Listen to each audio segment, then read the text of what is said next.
Hello and thanks for joining me today. I am Lisa with Lisa Capen Quilts and I'm so excited you guys to come and bring this to you today. This video is my very first quilt along project. I am gearing up to do a mystery quilt, and so I thought what a perfect way to practice doing different applique small block projects than to do baby mini quilts. So let me show you what I've come up with for today. This little baby quilt is called Let It Snow, and it is an original design that I came up with. It is so cute. This little mini quilt measures 16 inches by 16 inches, so it's square. And it is an easy self-binding quilt project. So if you'd like to learn how to do that, look how nice and clean and pretty that binding is. Stay tuned for the end of the video. I'm going to show you how you can do that. I also have a pattern that you can download if you're interested in this pattern. It's in the description box below. It brings you over to my Etsy shop. So I'm going to show you how to use my pattern and a step-by-step process on how to make this adorable little mini quilt with me today. And if you would like to create your own pieces, you can do that as well and follow along with us throughout this video and go step by step, and I'll show you how to make this quilt. You guys, with Christmas coming up, this would be the perfect little project to do. It makes a great centerpiece for a table. I'm going to hang it up in our kitchen to add some festive winter decoration to our house. And I don't know. I'm just so excited. I don't know what else to say. Thank you for watching and stay tuned and let's get quilting. Let's go.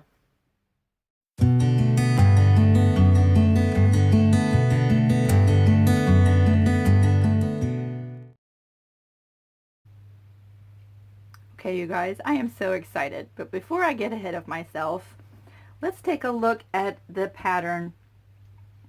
It is a 6-page PDF file. You can find the link below in the description box. It'll bring you over to my Etsy shop where you'll find this listing. It's only $2.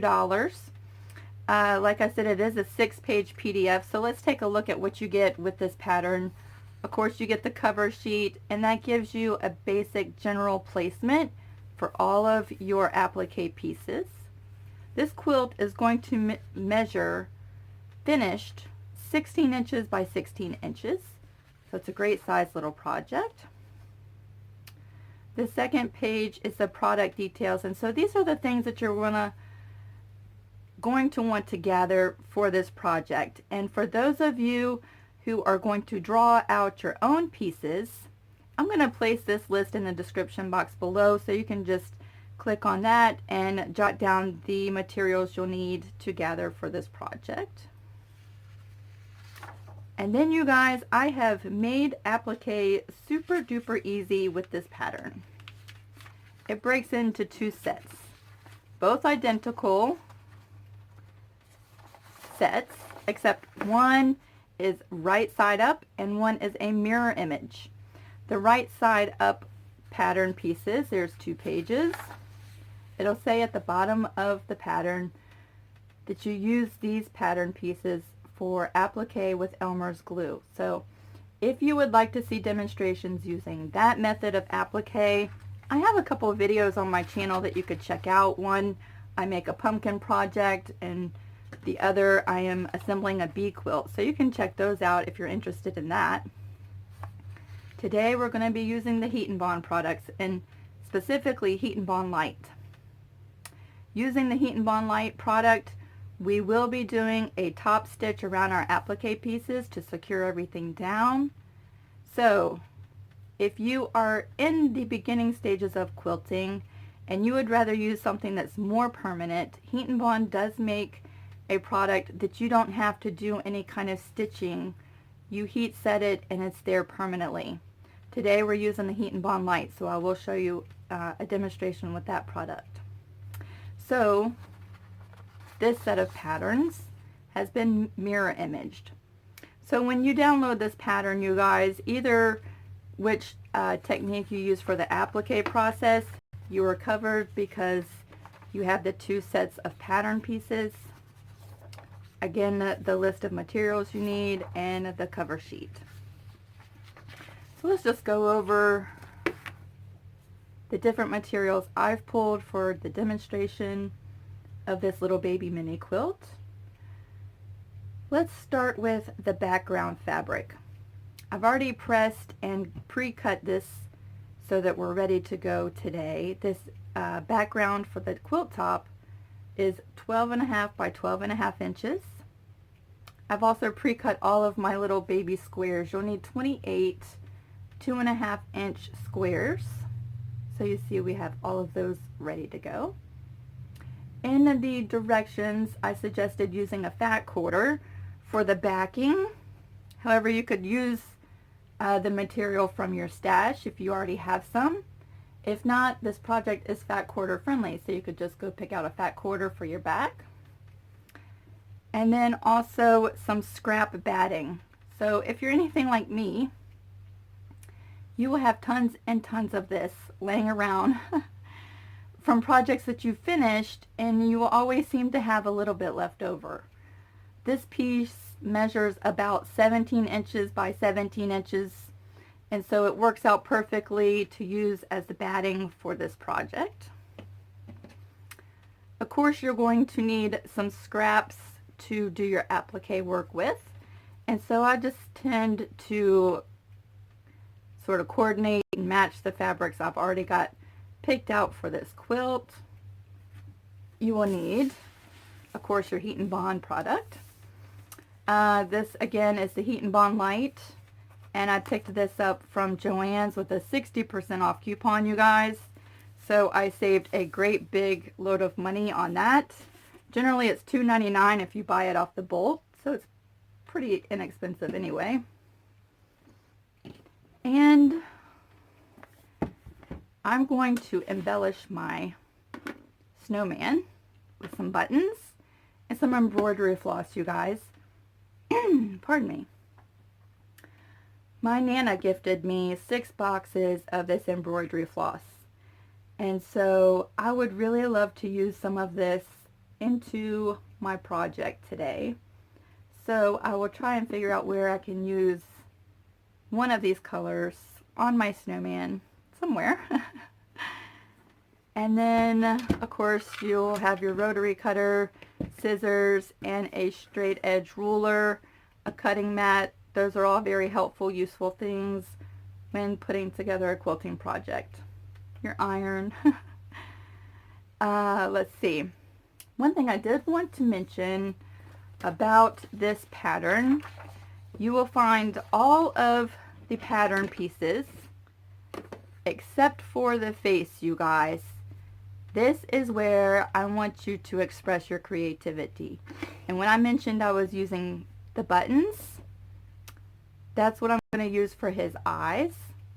I'll probably do a hand-stitched mouth with embroidery floss, but you could use beads or anything else that you have that you could use as an embellishment for his mouth. But you can see those pieces would be really small to try and applique onto his face. Even though they're going to be bigger than this, they're still going to be pretty small. And so what a great project to add some embellishments like buttons and beads. I also wanted to talk about some ways that you could vary these pattern pieces. Let's talk about the 28 2.5 inch squares real quick. I'm going to be using those pieced together to make my border. Another variation of that is that you could use a solid piece of fabric for the border. If you wanted to do that, you would cut strips that are 2.5 inches wide by at least 18 inches long, and then you'll trim accordingly. But you want to give yourself some working room with your fabric. So 2.5 by 18, 18.5. So that's one variation, is that you could substitute your 2.5 inch squares with a solid border. You'll also see, let's see, this section here is his hat. And I've separated it into 3 segments so that you could make this like middle section of his hat a different color. If you wanted to do one solid unit for his hat, I would just trace around this whole outline, and his hat might be a little bit taller, but it would be 1 unit instead of breaking it up into 3. Same with his scarf. I did it this way so that if you're going for a really patchwork, scrappy quilt, you'd have the option of being able to do different colored pieces. However, if you just want to use one solid piece and make this 1 unit instead of 3, I would just trace around all 3 pieces as 1. Same with his nose. It's broken into 3 segments. However, you could just do a rough tracing around the whole nose section and make that 1 unit. So those are some ways that you could vary and sort of simplify this pattern. All right, now I am excited to get started. I'm going to go ahead and construct the top of our quilt, which means I'm going to chain piece the top and the bottom, and chain piece the left and the right sides, and then we're going to join it to our middle section before we get started with the applique. Because some of you guys are extremely new, I'm going to do a quick segment on how I'm going to chain piece my little squares together. I'll probably maybe speed that section up, but you'll get the idea of how I take multiple little pieces to the machine and how I chain stitch them together. And we are going to get started. We are at the machine now. I have set my needle so that I have an accurate 1/4 inch seam allowance.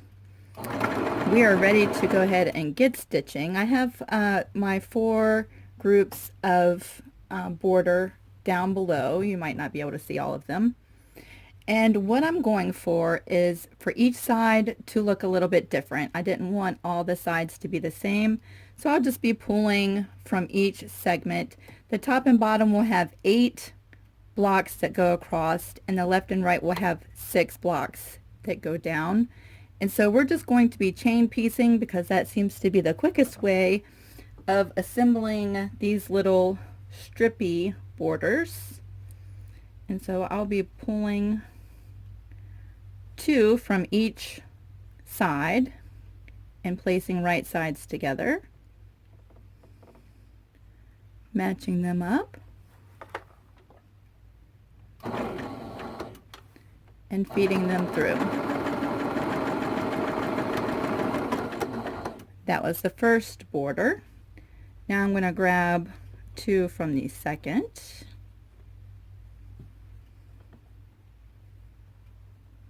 match them up,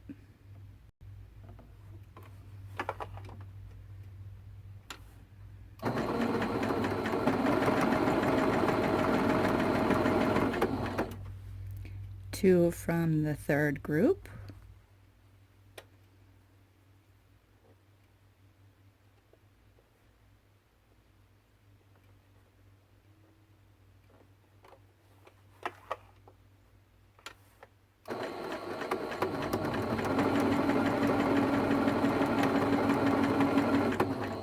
and a 2 from the fourth group.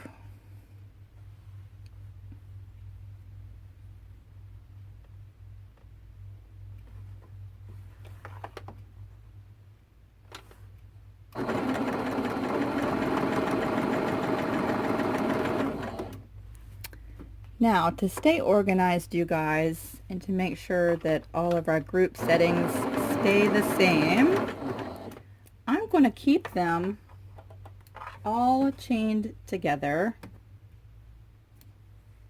in this same order. And I'm going to go back to the first group of 2 and open that up and grab from the first pile another square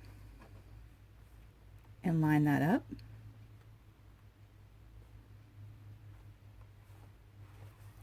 And put that underneath the needle.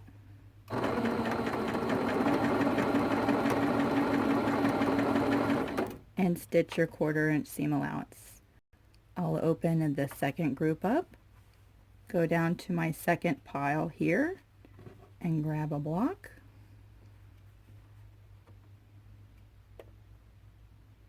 Match it up, and then stitch that one.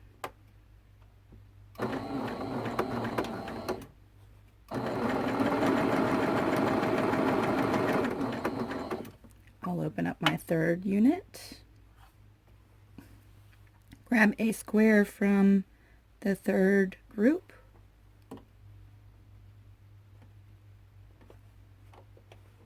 and stitch that one.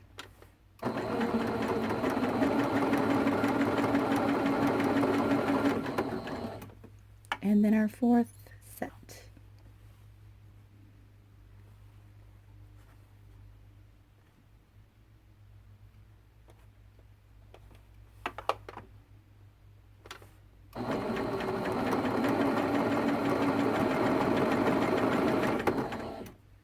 Again, we'll remove it from the needle.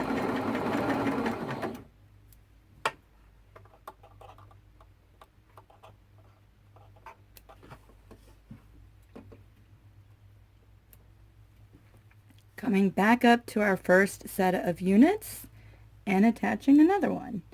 And so you can get the idea of how you can chain piece all your groups together and everything stays organized. You could also, I've showed how you can glue baste your blocks together in one of my latest videos. You could also sit at the iron and glue baste all these pieces together and bring over a completely glue basted row and stitch them that way as well.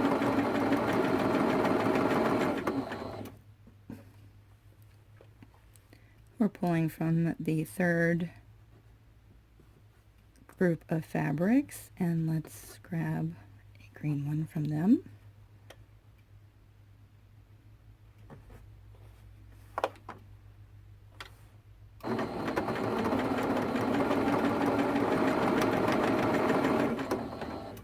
And we're on our fourth unit again. And you know what, guys? It is just as simple as this.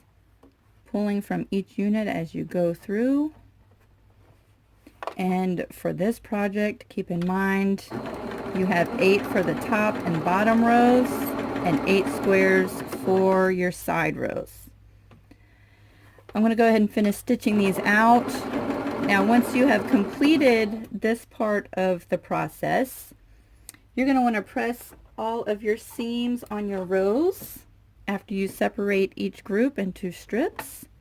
Go ahead and press them.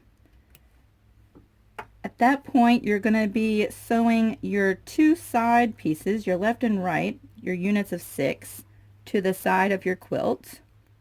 Press your seam allowances, and then add your top and bottom rows. And I'm going to finish piecing these together. Do the joining of these rows to the base of our quilt, and we're going to meet up at that point to start going over the applique. Okay, you guys? We will meet back up in just a minute.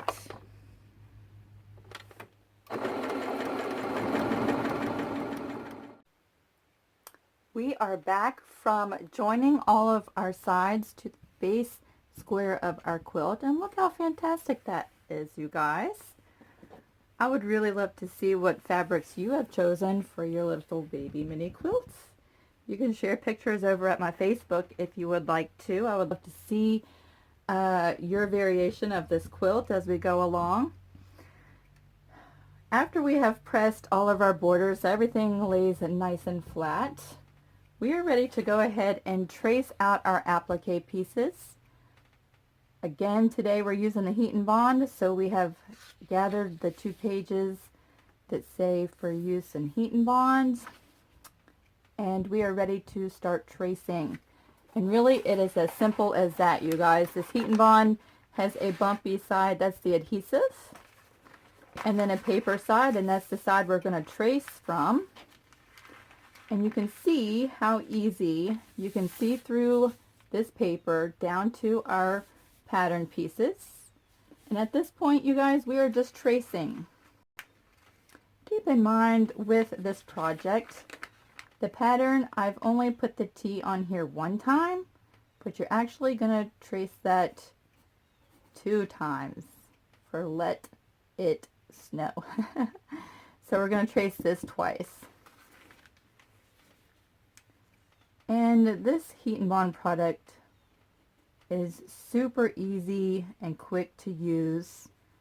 The settings, if you read the instructions, they say to have your iron set at a medium heat setting, and to put the adhesive side of the paper towards the back side of your fabric. And then you're just really pressing for about 2 seconds. And it is as simple as that.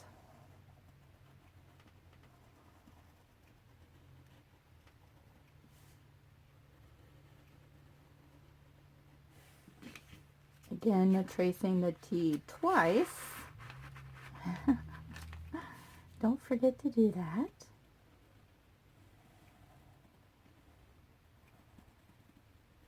So I thought this project would be a really good project that we could do together to prepare us for the mystery quilt that I am in the design phase of.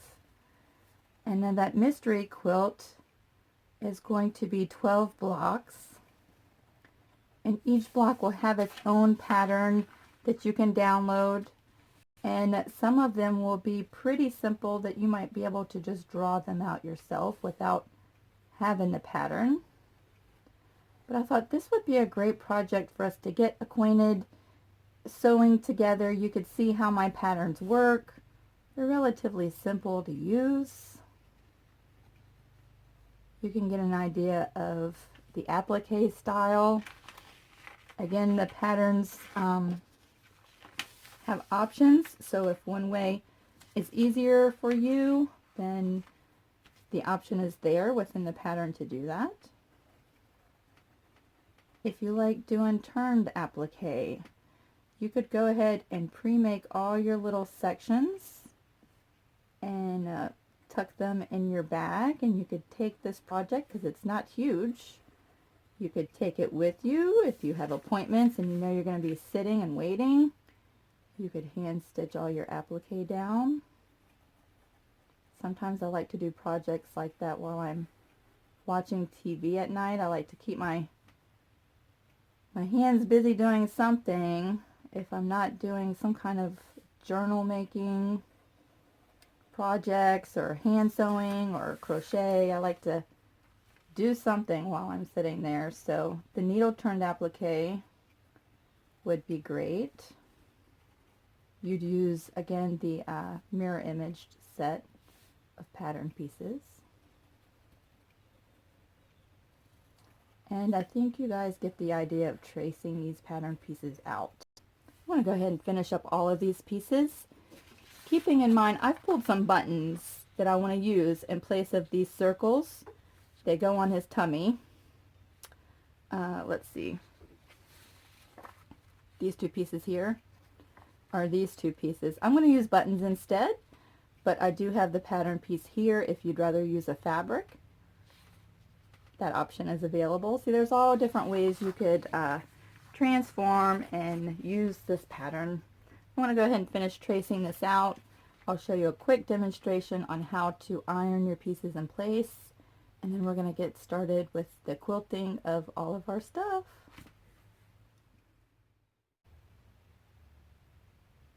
Okay, you guys, we're at the pressing board. My iron has been preheating, and I have all of my pieces cut apart, keeping in mind that we're not actually cutting on the pattern piece line itself. We're just doing a rough cut around each piece to separate them. And now we've gotten all of our fabric selection done, and we are pressing these pieces to the wrong side of our fabric. And following the directions on the label, it just takes a couple seconds to actually heat that down, putting the bumpy side to the wrong side of your fabric. And this just takes a few minutes to go through and do each one of your pieces.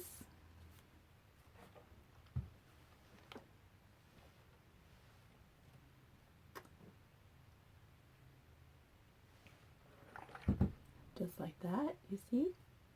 It's stuck on there.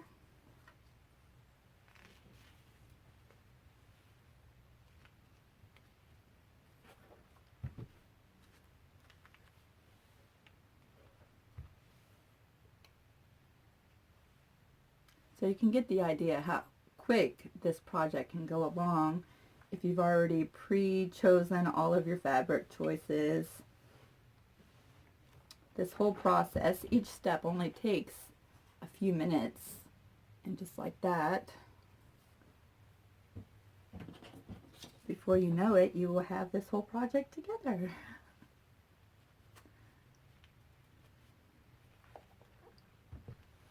All right. So this is the process for putting your pattern pieces onto your fabric. The next thing you're going to do, and I'm not going to make you sit and watch me cut these pieces out, but each piece, now you are ready to cut on the pattern line itself. Each one of your pattern pieces, all of the snowman, the hat, the scarf, and all of your little letters. The belly round circles, if you're not using buttons, you cut those out. And once you have all of those pieces cut out and ready to go, we're going to meet back here at the pressing board with our quilt top and our pieces, and we're going to go over the layout and placement of our pieces, and we're going to bond them to our quilt top. We are back now, and we have all of our pieces fussy cut or cut out on the line, and we at this point still have the paper backing left on our pieces. We're at the iron. We're going to make sure that that is nice and warm and ready to go. And this is the point where it might help to have the placement guide handy, just so you can get a general idea of where your pieces go, but you are at full liberty to move the pieces wherever you want. It is your quilt and your little creation. As you can see on the placement, when I designed it, I had the letters going off into the border. But because I used the same fabric to do my letters as some of the pieces in my border, I couldn't really move them over there because they would blend in. So I've moved my letters into the middle of the quilt so that you could see them better. So sometimes moving things around might help you out. At this point, it is simply laying out your pieces and then taking the backing paper off. And to do that, you just fold it towards the paper side and it just peels off. You'll see the shiny adhesive is still on the fabric, and you just place the pieces where you want them to be. Now let's chit chat just a minute. After you get everything heat set into place, you're going to want to make a decision on how you're going to stitch all these pieces down. A very easy, simple way would be to take it to the machine and do a zigzag stitch around each one of your letters and all your little pieces. And that turns out very, very, very cute. That is pretty simple to do, and it goes by pretty quick. And it permanently stitches down your pieces so that many years, when you pull this out to decorate your house in the wintertime, your pieces are going to be still there. I think today I'm going to free motion stitch all of my pieces.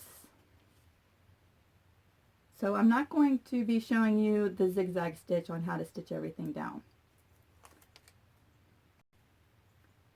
However, I will bring you to the machine when we get to that point and show you how I do that, the little settings that I put on my machine, and I'll demonstrate doing the free motion. And to do that, stitch really does two things at the same time.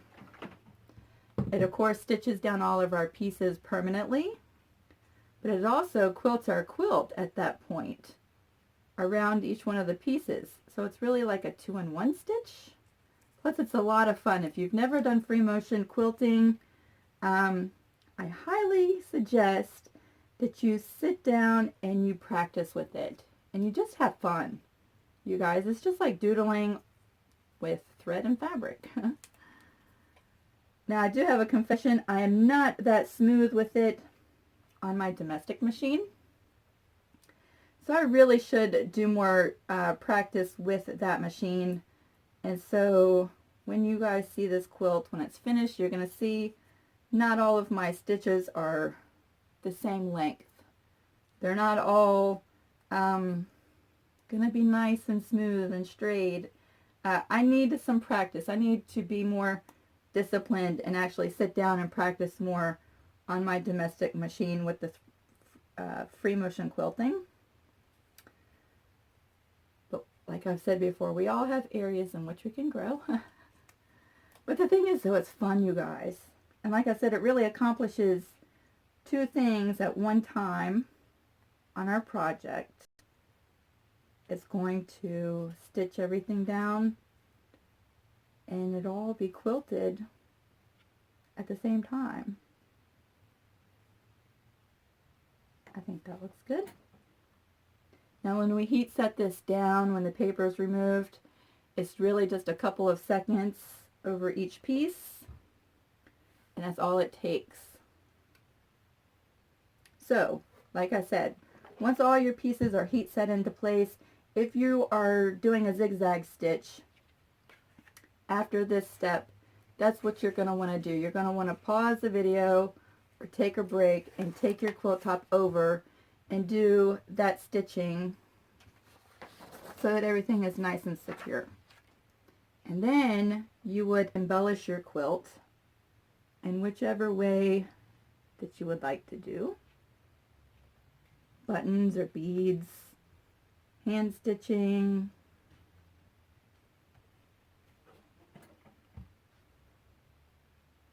and you want to do that before we layer our 3 layers together. So I'm going to finish gluing these pieces down. You glue yours down. If you are stitching with a zigzag stitch, go ahead and do that. Embellish the face however you want to do that. And let's meet up when we put our 3 layers together and make our quilt sandwich, as they like to call it. And then we'll be ready to do some quilting, you guys.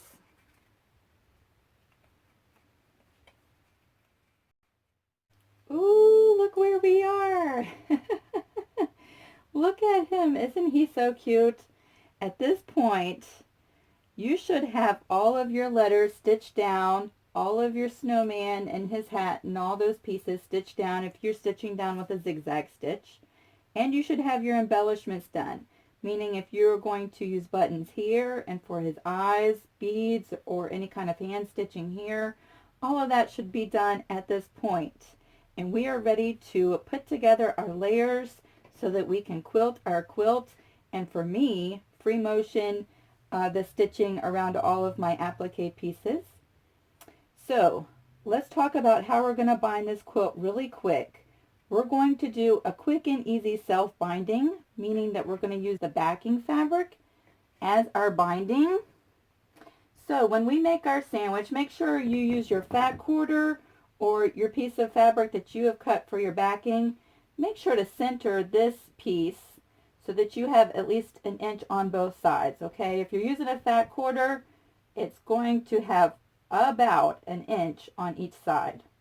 That's about it. So make sure you're centered in there. And you could use pins or basting pins to baste your quilt. I'm going to use some spray because it's pretty quick for me. And I just use just a little bit, you guys, enough to keep my layers together. I don't use a lot because my shop is small and it's kind of stinky. So I'm just using just a little bit of it so I don't have to smell this stuff. It's too chilly to open up the doors or the windows, so I'm not going to use a lot of it. But you can see a little bit goes a long way. And it's just going to hold your pieces in place while you're finishing up the quilting of your quilt.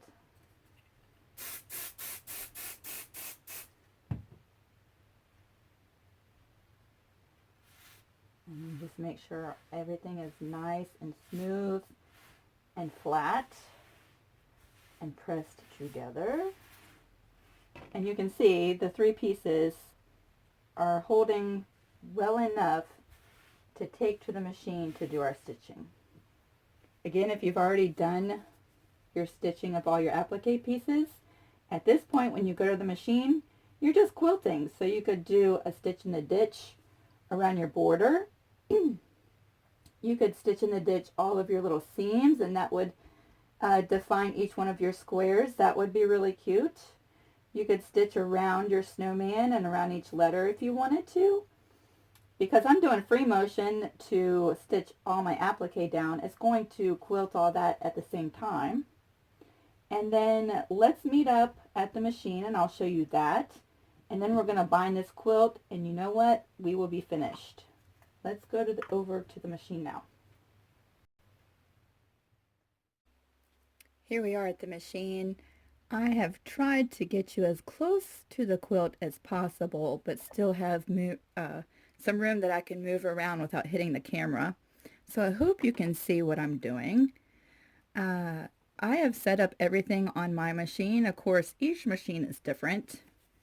So adjust for the machine that you have. My machine has what's called a darning foot, and you can use it as a free motion foot. And my machine really likes the setting of a zigzag stitch when I'm doing free motion work, and I lower the stitch width to a 0 and I lower the stitch length to a 0.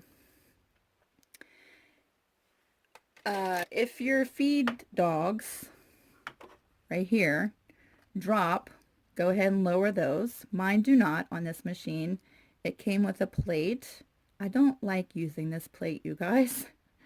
To me, it adds a little bit of thickness, and I'm already just trying to move these layers through that small space. So I do not use this. When you lower the stitch length to a 0, the feed dogs stay stationary anyway and are not moving. And so you can still freely move your quilt around between the base of your machine and the foot without using the plate, and your feed dogs aren't trying to move the quilt. To get started,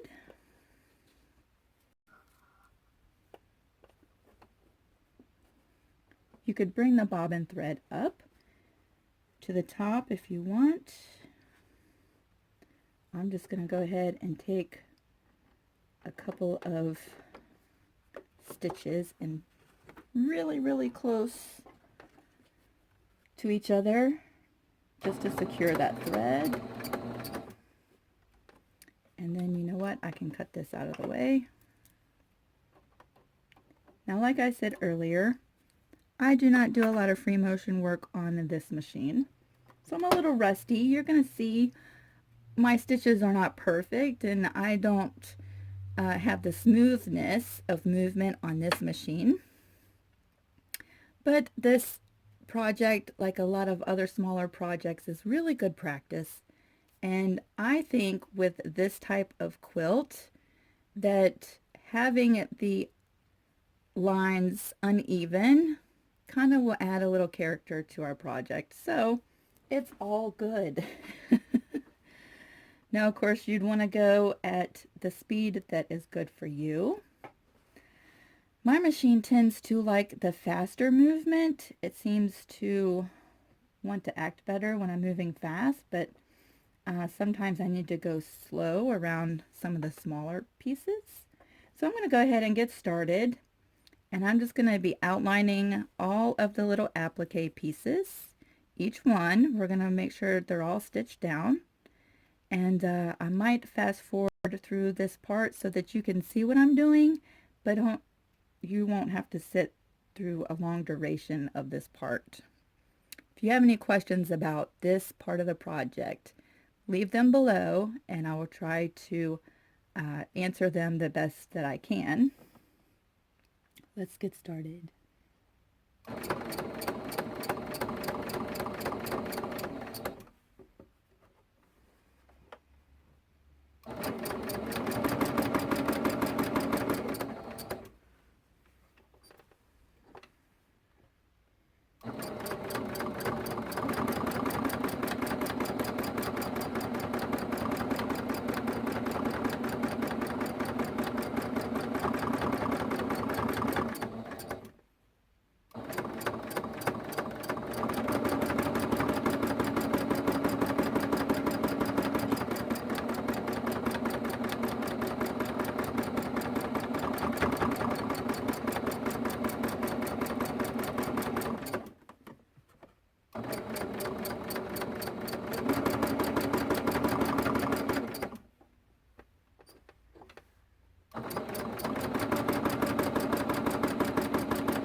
Okay, you guys, I think you get the idea of how we're moving around, doing the letters and all of the applique pieces. I'm going to go ahead and finish up these letters here and trim all my little threads from where I'm moving from place to place. Keep in mind, when you move from place to place, you're going to want to do a couple little stitches at the beginning, and when you come around, do a couple little more, and that secures your spot before you start moving. Let me finish this up. I'm going to show you about trimming your batting and getting ready to bind this quilt. We are done with the quilting process, and isn't this just the cutest little thing? And you know what, you guys? I don't think I did that bad with the free motion stitching. I really don't think it's that bad. You can see my little outline on the back. So at this point, you should be all quilted and ready to start with the binding of this project. And we are almost done, you guys. Now I'm going to show you how to trim your batting. And we're going to trim it on all four sides, being very careful not to cut the top of your quilt or this backing fabric yet. So first things first, we're going to flip our back as far as it'll go out of the way, so that we are very careful not to cut any of that. And we're just going to trim our batting up with the exact raw edge of our quilt side.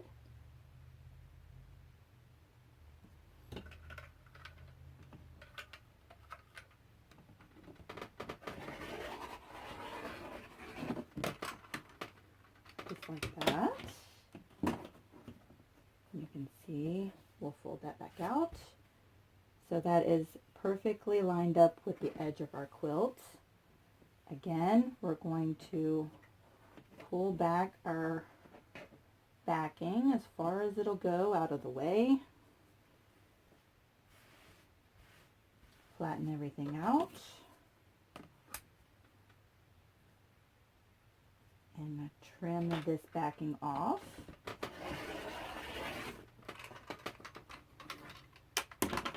Now, if you're doing a traditional binding, you could just trim everything off flush with the edge of your quilt. But I wanted to show you guys how you can simply take the back of your quilt and use that as your binding for a quicker binding on smaller projects. Yes, you could use it on a full-size quilt too.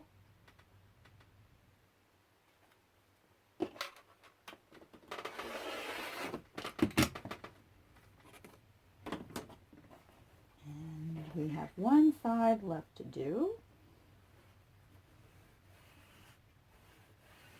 Because we use that spray basing, I just have to separate that just a little bit. Flatten it out.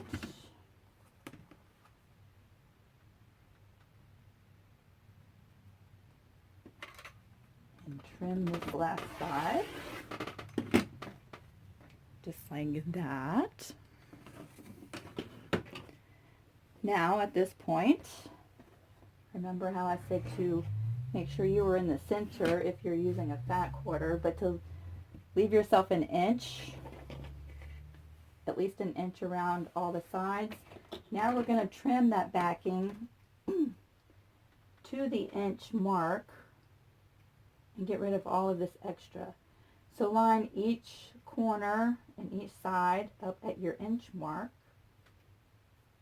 And making sure to hold your ruler steady, we're going to trim that backing off at an inch.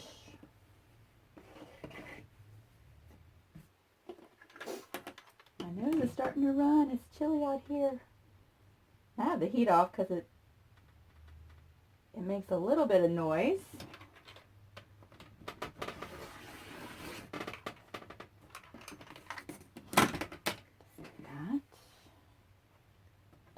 Now we can do our sides.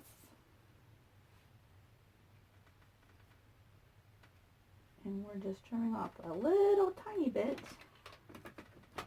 from the side. You can see it was not much.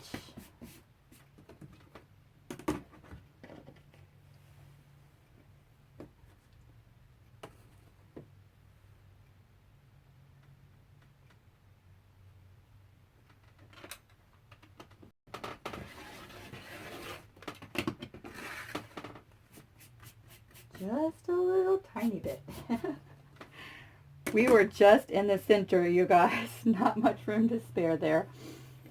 All right, we are all trimmed up and we're going to go over to the iron. I'm going to show you just a couple of the last little steps to finish this quilt up, and then you're going to have an awesome little project that we have quilted together. Yay! I'm at the pressing board and I'm going to show you how to self-bind your quilting project.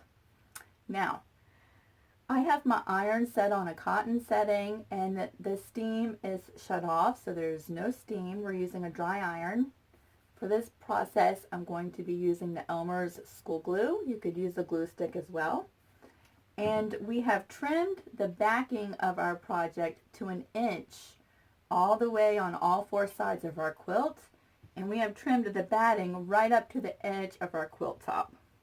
We're ready to go ahead and get started. And I have run a small bead of glue. Come on out, glue. Right along the edge of our quilt on the backing. And we are folding our backing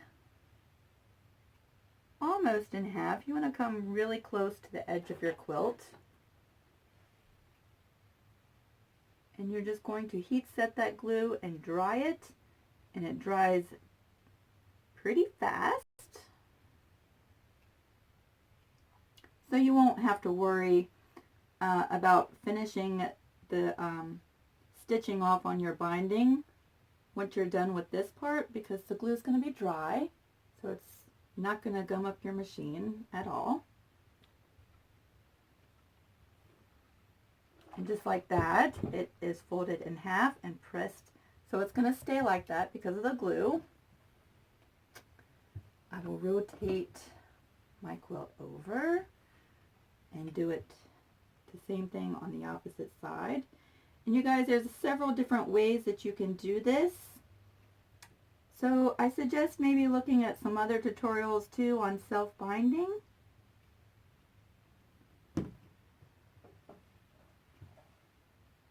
I always think there's more than one way to do everything. So you find the way that works best for you. Again, we're just heat setting that backing in half.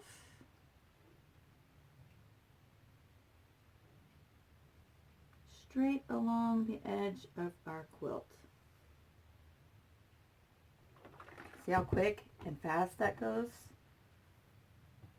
We're going to go to the side and do the same exact thing. You could miter your corners if that's the look you're going for. There's a few tutorials out there that show you how to do that. Today we're just doing fast and simple. And I'm hoping you can kind of see this. Again, I know I'm kind of far away. Just folding that in half.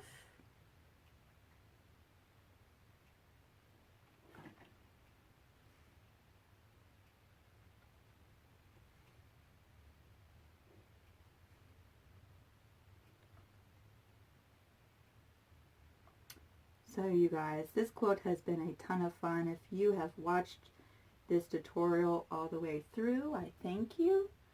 And if you have made this quilt, I would love to see your pictures, you guys. Come on over to Facebook, find me at Lisa Capen Quilts, and share your pictures so we can all see your little art pieces. One more side to do.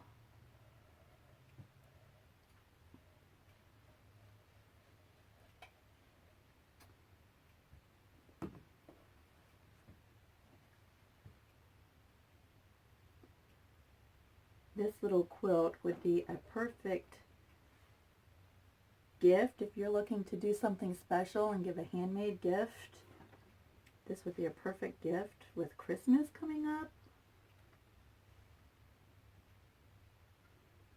This would make an awesome centerpiece in the middle of a table for, you know, all the different celebrations you might have going on. Or take it to work and use it as a centerpiece there for your Christmas party. I work by myself, and so I'm just going to hang it out here so I can have my own little Christmas party. All right, all four sides at this point have been folded and pressed in place, held together with our glue, and we're ready to go ahead and pull up from behind and glue our backing to our front, giving us the appearance of binding, but yet it's been very simple.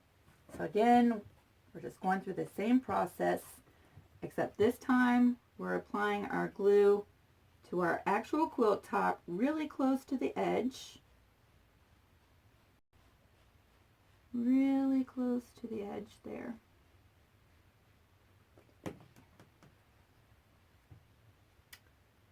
holding our quilt top down flat and just pulling that binding up and over and giving it a good heat set with the iron. We're going to try and keep it as straight as possible.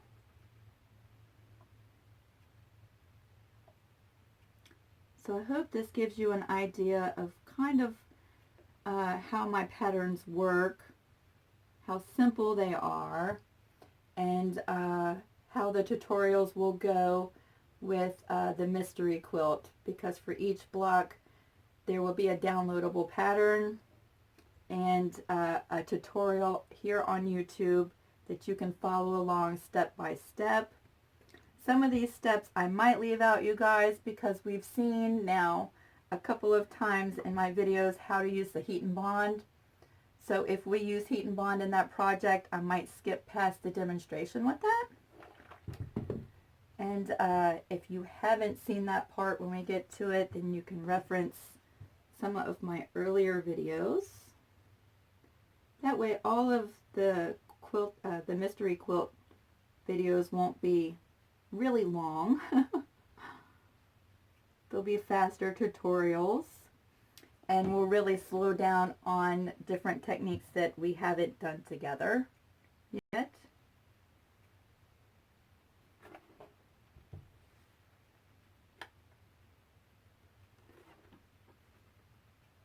Okie doke. I'm going to finish doing the other sides of this quilt the same exact way.